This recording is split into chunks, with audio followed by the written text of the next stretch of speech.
அனைவருக்கும் கோபிநாத்தின் அன்பு வணக்கம். இது ஐயோ அம்மா கம்பி வாயமுறா தம்பி வழங்கும் நடந்தது நடக்காதது நடக்கவே கூடாதது என்ன. ஒரு பக்கம் மகள்கள், இன்னொரு பக்கம் அம்மாக்கள். நாங்கள் வெளிப்படையாக பேசக்கூடிய அம்மா பிள்ளைகள் அப்படின்னு பேசுறாங்க. எதுக்கு இந்த ஷோக்கு நீ வந்த? நீ என்ன இந்த வீட்டுக்குள்ள பண்ணிட்டு இருந்தா வெளியில யாருக்குமே தெரியாதுன்னு நினைச்சிட்டு இருக்கியா? காலேஜ்னு வரும்போது என்ன சுத்தி இருக்கிற ஃப்ரெண்ட்ஸ் அண்ட் கலீக்ஸ் வந்து கொஞ்சம் லவ் பண்ணிட்டு இருந்தது அதெல்லாம் எனக்கு தெரியும். அங்க பாரு ஒருத்த முறைச்சு பார்த்துட்டு இருக்கான். தெரியும். தெரியுமா? பார்த்துட்டு போட்டுமே விட. ஸோ அப்போ இருக்கும்போது எனக்கு தோணுச்சு, நம்மளும் லவ் பண்ணலாமா, லைக் லவ் பண்ணா எப்படி இருக்கும், லவ் பண்ணலாமா வேணாமா, லவ் பண்ணலாமா வேணாமா. அம்மா லவ் பத்தி உன்னோட ஐடியா என்ன, நான் பண்ணா உனக்கு ஓகேவா அப்படின்னு. அப்படியே ஓடி போயிடு, வீட்டுக்கு வர அப்படியே ஓடி போயிடு. நான் லவ்ல இப்போ ஒண்ணுமே இல்லாத பண்ணாத தடவை தெரிஞ்சு உனக்கு. பேசிக்கா நான் ஆஃபீஸ் போகும்போது ஏதோ ஒரு பையனை பாக்குறேன்னு வச்சுக்கோங்களேன், எனக்கு பிடிச்சிருக்கு. ஆளு 420 மாதிரி இருக்கான். ஏன் இதயத்தை கொள்ளையடிச்சு 420. ஸோ எங்க அம்மாட்ட சொல்லுவேன், அம்மா ஃபியூச்சர்ல ஒரு பையன் வந்தா இப்படி இருக்கணுமா. இவர்தான் நான் கனவில் கண்ட மன்மதர். என்னோட ஃப்ரெண்ட்ஸ் வந்து லவ் பண்றாங்க அப்படின்றத அவங்க கிட்ட சொல்லுவேன். இப்போ அவங்க ரிப்ளை என்ன இருக்குன்னா, அது அவங்களோட இருக்கட்டும், உனக்கு வேண்டாம் அப்படி சொல்லுவாங்க. பழக்க வழக்கம்லாம் பஞ்சாயத்தோட இருக்கணும். பாத்ரூம் வரைக்கும் வந்துட்டு பல்லு விளக்கிட்டு குளிச்சிட்டு சாப்பிட்ற வேலையெல்லாம் வச்சுக்க கூடாது, தெரியுதா? In case if I like a guy and போய் சொன்னேன்னா she will accept. அப்படிலாம் ஒன்றும் கிடையாது. அட பாவிகளா, வாயில சுவிட்ட வச்சு வெடிய அடியில வச்சுட்டீங்களா? காதலிக்க சொன்னா உடனே ஓகே சொல்லிடுவேன். நீங்க இல்ல அவங்க சொல்லுவாங்க சொன்னாங்க.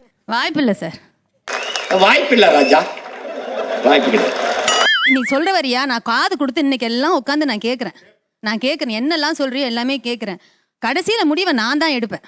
நான் சாகணும்னா அதை நான் தான் முடிவு பண்ணணும், நீ சாகணும்னாலும் அதை நான் தான் முடிவு பண்ணணும். 2 வயசு கம்மி அந்த பையனுக்கு. அது ஒரு பிரச்சனையே கிடையாது சார். 2 வயசு பையனா உட்காந்து பேசலாங்கிறாங்க. அந்த மாதிரி நடந்துச்சுன்னா நான் அம்மா கிட்ட போய் பேசுவேன் சார். I'm 23. பரவாயில்ல, நீ என்னோட சின்ன பையன். அப்பா கேட்டா நீ என் தம்பி மாதிரின்னு சொல்லிட்டு. நானும் ஃப்ரெண்டும் பேசிட்டு இருப்போம் சார். ஒரு இடத்துல லவ் அப்படின்ற ஒரு வார்த்தை வந்துருச்சுன்னா, ஒரு விஷயத்த வச்சு யார் லவ் பண்ணா, யாருக்கு அதை பேசுனீங்க, சும்மா சொல்லு. அசிங்கமா இருக்கும் அப்படின்னா காதல சொல்லு.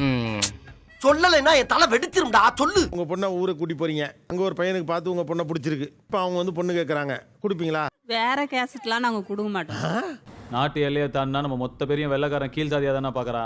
இதுல நீ வேற அந்த சாதி இந்த சாதின்னு சாதி மயிரை பிடிச்சிட்டு தொங்கு. ஆபீஸ்ல யாரையா பிடிச்சிருந்தா சொல்லுன்னு சொல்லுவாங்க. நான் இந்த மாதிரி இந்த பையனை பிடிச்சிருக்குமா, பேசுறான் பழகுறான்னு சொன்னேன்னா அவன் நம்ம கேஸ்டா பார்த்து கல்யாணம் பண்ணிக்க வேண்டியதானே. சாதியாவும் மரமாவும் நம்ம சரங்க பிரிஞ்சு கிடக்குற வரைக்கும் நம்மள மாதிரி அரசியல்வாதியை குதிரை ஏறிட்டே இருக்க வேண்டியது. நாளைக்கு மறுநாள் நான் உங்க வீட்டுக்கு வந்தேன்னா நீங்க கறி மீன் சாப்பிடுவீங்க, அந்த வீட்டுல எப்படி பொண்ணு எடுக்க முடியும்? ஆமா சார், அதான் சார் உண்மை. பக்கத்துல ஹோட்டல்ல போய் சாப்பிடுங்கம்மா. பின்றால கேஷ் நோ பார். நல்ல பையனா இருந்தா போதுங்கிறவங்களாம் எந்திரிச்சு நின்றுங்க, மேல பாத்துரும்.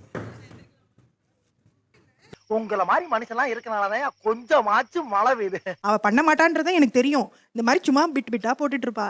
இந்த உலகத்துல நீங்க கணிக்கிறபடிலாம் நடக்காது. இத ஏன் நீ என்கிட்ட சொல்ற? இதுல எதனா உள்ள அர்த்தம் இருக்கா? எங்க அம்மாவும் லவ் மேரேஜ். நீங்க லவ் மேரேஜ் தானா? அவங்க வந்து கொஞ்சம் அதுல தெளிவு. அவங்க லவ் மேரேஜ்ன்றதுனால நான் லவ் மேரேஜ் பண்ணக்கூடாது. ஓ, நீ அப்படி வரியா? யாராவது ஃபர்ஸ்ட் ஃப்ளட்டிங்கா பேசுறாங்க அப்படினாலே நான் அம்மா கிட்ட மொபைல் எடுத்துட்டு போய் ஸ்பீக்கர் போட்டு உட்காந்துருவேன். ஹலோ ஹலோ தம்பி, நான் உங்க அம்மா பேசுறேன். நீ தானே என் பொண்ணு சொந்தம்ல, கிளைமேக்ஸ் சீன் வரும், அது லிப்லாக் சீன் தான் வரும். அந்த சீன் ரொம்ப ரசிச்சு பார்த்துட்டே தான் இருப்பேன். என்ன மாதிரி அடிக்கிறாயா கிஷி? அம்மாவே கூப்பிட்டதுக்கு அப்புறமேட்டுக்கு உனக்கு பிடிச்ச படம் ஓடுது இந்தா பாரு அப்படி சொல்லிட்டு போக ஆரம்பிச்சிட்டாங்க.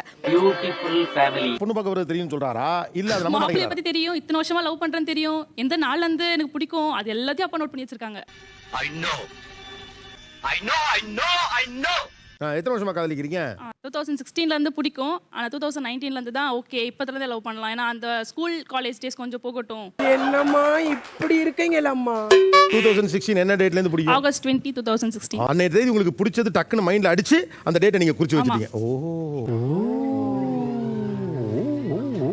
இந்த கால் பேசிட்டு இருக்கும்போது நம்ம டீசெண்டா நம்ம கொஞ்சம் hey hi how was your day அப்படின்னு கேட்கும்போது பின்னாடி வந்துட்டு ஒர்க் ஃப்ரம் ஹோம்ல குளிச்சு 4 நாள் ஆகுது, முதல்ல போய் அந்த வேலையை பண்ணு. எல்லாம் ஒரு கெட்ட ஸ்மெல்ல வச்சுதான்.